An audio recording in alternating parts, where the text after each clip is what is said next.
Eventually they make it to a boardroom only to discover the investment meeting was already started by their associate Skylar, who has stolen their idea and is now selling a knockoff to the Russians. Skylar says they won't be needed and makes security take them away. Later Ben and Sean go to a club to drink and forget. Sean finds a girl he likes, but it turns out she's with Skylar. They also find the girls they saw on the app, so they approach them, learning that their names are Anne and Natalie and being happy that they recognize them from their developer blog. The four of them are having lots of fun together when suddenly the lights go out and their phones stop working. Everyone in town rushes outside and looks at the sky to see a yellow aurora that glows for a few seconds before it splits into light balls that start falling all over the city, dividing into smaller pieces to cover more ground.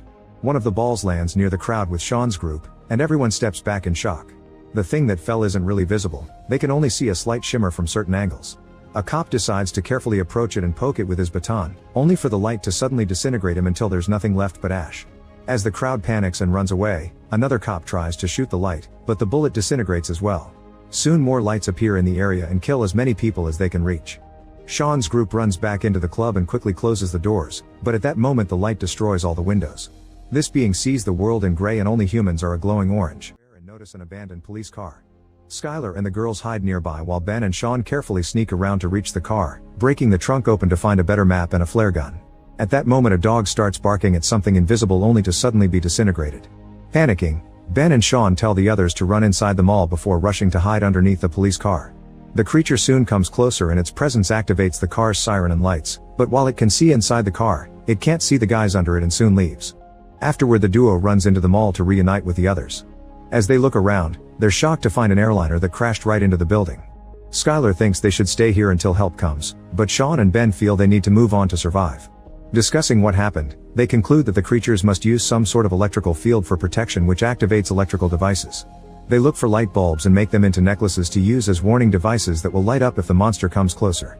Then the group goes look find reports about what happened. Global communications only lasted for 3 minutes after the attack. Most capital cities have been invaded, and they haven't found anything that could hurt the monsters. The only solution found so far is hiding underground. On a map on the table, the group finds a map with numbers and is upset to realize their estimates of survivors. There's also a radio inside a birdcage and Sean carefully turns it on, but the message it plays is in Russian and they can't understand it. Scared that the creatures may hear them, and makes Sean turn it off. Then the group looks outside and by using a rifle scope they discover various balls of yellow light and smoke streaming into the sky as they dig around the city. The digging causes the buildings around those spots to collapse, triggering a whole new level of destruction. Suddenly they hear gunshots and see Skylar running down the street, so Sean and Ben decide to run after him to rescue him.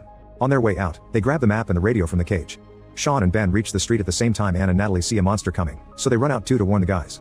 When the duo finally reaches Skylar, the car alarms are set off announcing the monster is close.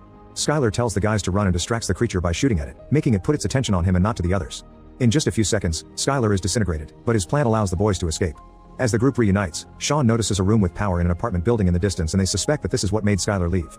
Sneaking around carefully in the darkness, the group crosses the city while avoiding the attention of the creatures and eventually makes it to the apartment building right before sunrise. As they walk through the corridors, they're suddenly blocked by Vika pointing her gun at them and speaking in Russian. The group explains in English that they saw the light, and thankfully Vika speaks English as well. She takes them to the apartment with the light, explaining she came over for the same reason. To their surprise, the apartment is completely covered with a metal cage, and even the cat has a little metal structure on its body.